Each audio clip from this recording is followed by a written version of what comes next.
Les lampions se sont éteints sur le 15e championnat d'Afrique de karaté.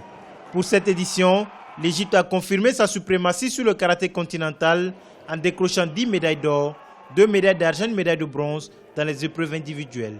En combat par équipe, les pharaons se sont adjugés le titre continental chez les hommes et les dames. Le Sénégal, pays hôte, termine deuxième du classement général avec une seule médaille d'or obtenue en comité individuel.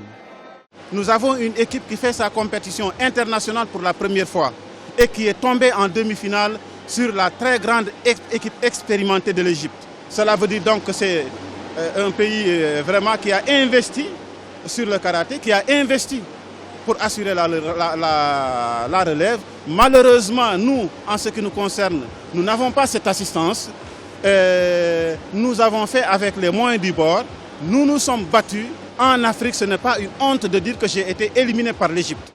Ce championnat d'Afrique a battu un record de participation. Au total, 24 pays ont été représentés avec 18 équipes pour les différentes compétitions. Et de l'avis unanime, les épreuves ont été d'un niveau technique relevé. Pour une première vraie participation du Burkina Faso, on avait une délégation assez forte, 25 membres. Et on est sorti avec 3 médailles de bronze.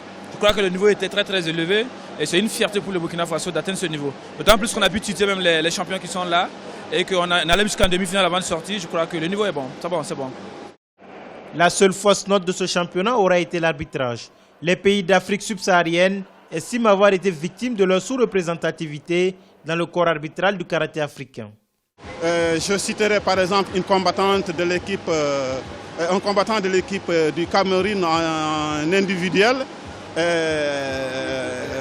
qu'un arbitre a cherché délibérément à éliminer. Heureusement, Dieu fait bien les choses, que le gosse a pu échapper. Donc ça, c'est des impairs que je ne pouvais pas manquer de signaler ici.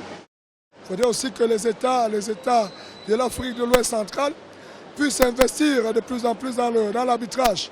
Parce que lorsqu'on se trouve une compétition où 80% des arbitres sont du Maghreb, vous voyez qu'une finale, ça ne va pas être facile. Après une semaine de compétition, c'est dans une ambiance bon enfant que les karatékas africains se sont quittés. Ils se donnent rendez-vous au Congo pour la prochaine édition des championnats d'Afrique.